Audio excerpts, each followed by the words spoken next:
December 6, 2025, episode 616. This is episode 616. Let's go. Of course, I have a few things to share with you guys.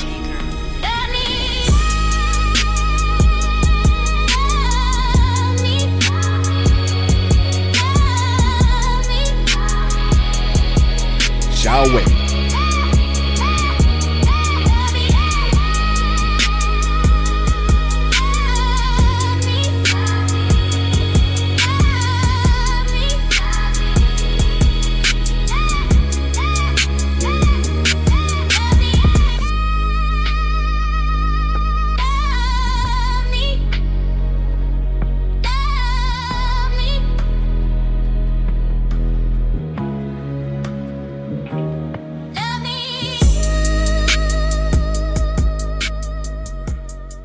Woman changed ex-boyfriend's clothes after setting his entire upper body on fire. It's a love story, kids.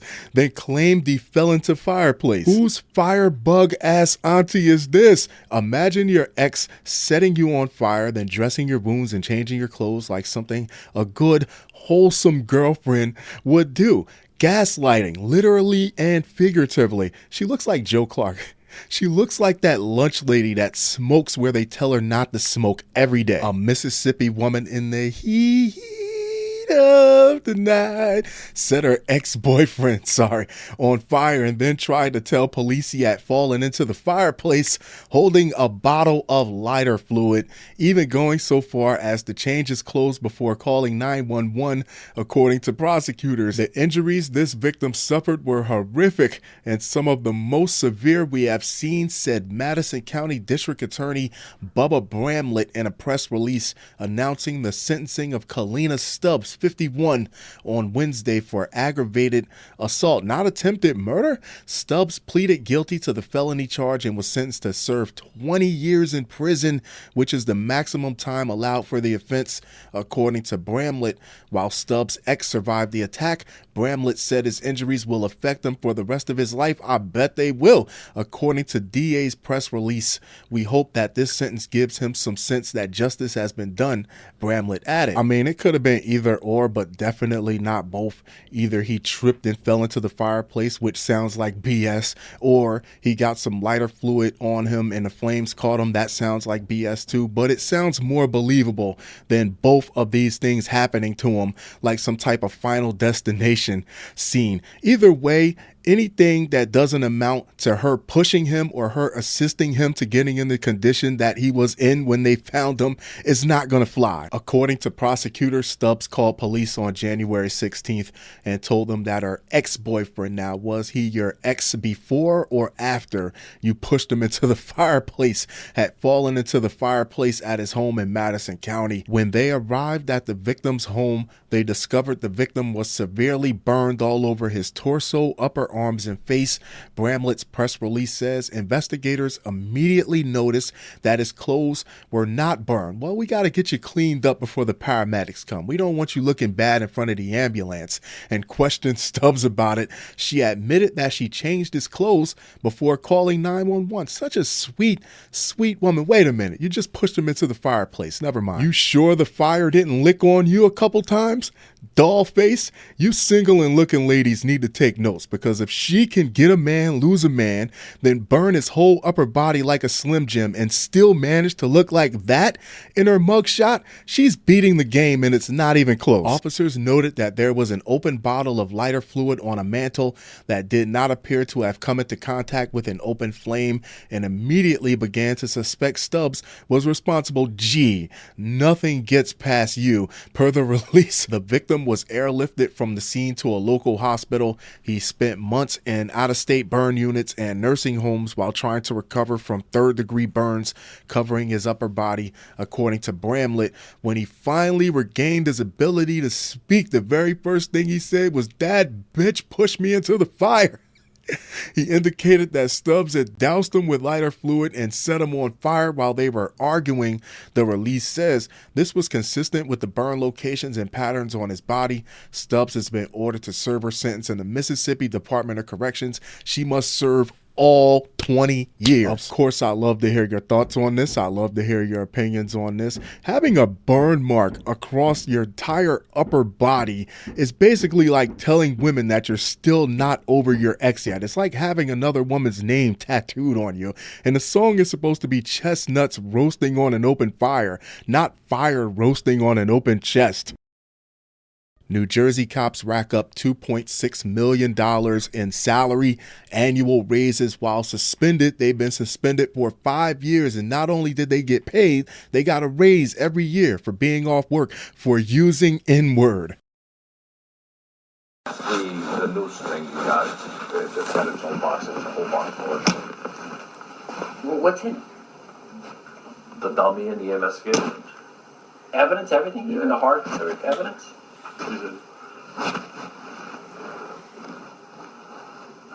It's got its own box.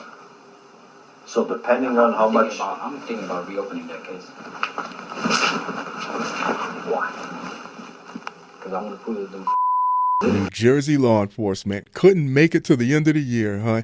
You've been so good to me, NJLE, and I don't expect anything less than the same from you coming in 2026. You mean to tell me you get paid to be off with raises and you didn't have to shoot anyone, no OnlyFans, no grab ass with the captain? Hell, if all it took was for me to use a derogatory term in the workplace to get paid to be off with raises in perpetuity, I'd call your mother a dirty whore. 3 suspended New Jersey cops have racked up over $2.6 million in salary, including annual pay raises, as they appeal their suspension for using the N-word and other racial slurs on the job in 2019. I've heard the recording, and they were throwing those slurs around like they were saying sirs, ma'ams, pleases, and thank yous, like they were using polite terms in the workplace. Clark Township Police Chief Pedro Matos, I guess we got another Nick Fuentes type of character.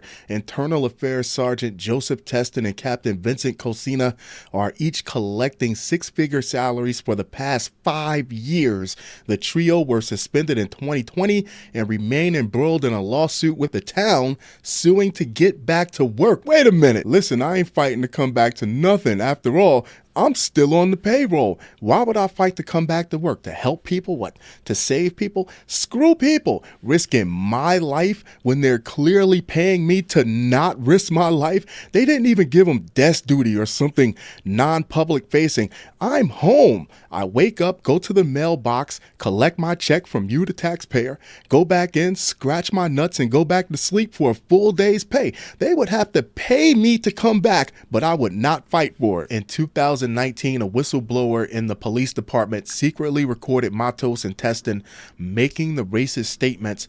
Matos talked of reinvestigating a 2017 bias incident in which a black puppet was found hanging at local high school, stating, because I want to prove that them effing N-words did it, according to one recording. Now, anytime you see a figurine or something denoting a black person hanging from something, it's not usually by or for the black people. It's usually a strong hate message against black people. But okay, I might be wrong. I've definitely been wrong in the past, but I'm starting to get the impression that this guy really doesn't like us blacks. What happened, buddy? Who hurt you? Did one of us take your mother for a lover and leave your father in a deep depression? Or did one of us take your woman? Now you just fall into her like a bottomless nightmare. Matos makes an annual salary of $195,995 and has seen his pay rise 18.9% since being suspended.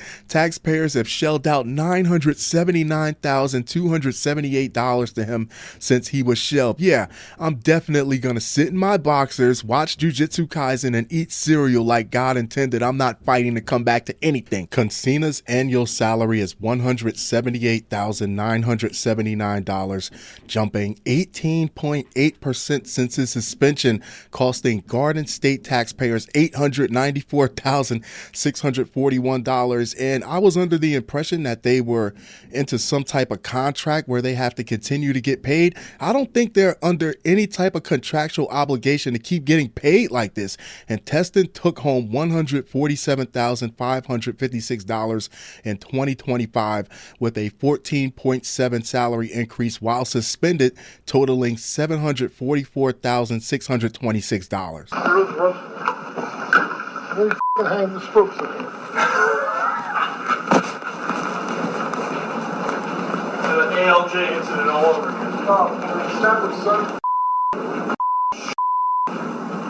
That was Stone. Worst part about it was the meeting. Well, how about I had to go to the Plainfield council meeting in front of a room full of them and get up and talk about it. In sum, Jersey taxpayers shelled out more than $2,618,585, about $22,000 every 2 weeks. Are you kidding me? The cops' suits in Superior Court claim that prosecutors delayed completing the investigation into misconduct violations for more than 18 months. They're all buddies and concluded in 2023 by filing no charges against the officers. They're all friends. You got to get someone from the outside on this. Due to prolonged delay, lawyers for the officers claim that they should face no disciplinary action for the caught on tape slurs, which Clark Township paid. This is a joke.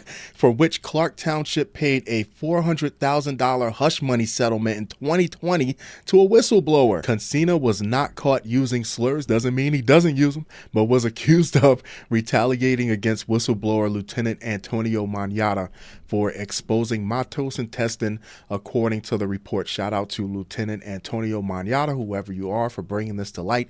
Even though you knew there was going to be some retaliation, that's just the nature of police. And this also signifies the nature of how they feel about people of color, meaning that suspects, non-suspects, people who haven't even done anything have the potential to be treated unfairly because of this type of bias and prejudice against black people. Of course, I love to hear your thoughts on this. I love to hear your opinions on this. I did not want to risk monetization. So if you're that dense and need me to fill in the blanks for you about what was said exactly, then call me at 732-545-8819. That's 732-545-8819, and I'll tell it all to you word for word.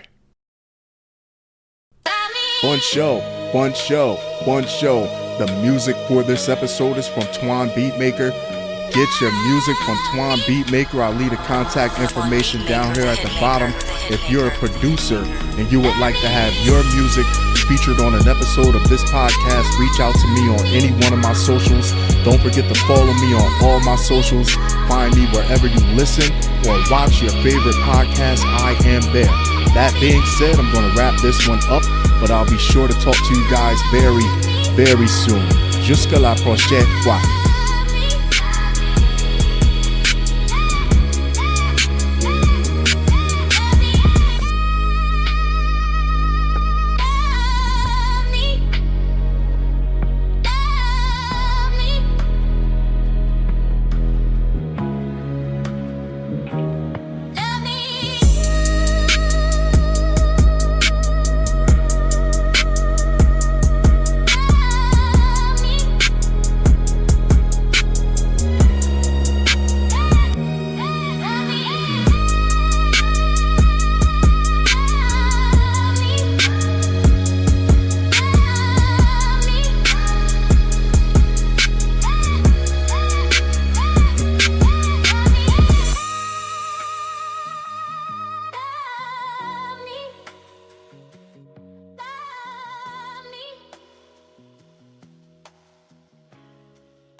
Having a burn mark all over your body is kind of like telling the other ladies that you're still not over your ex. It's like having another woman's name tattooed on you.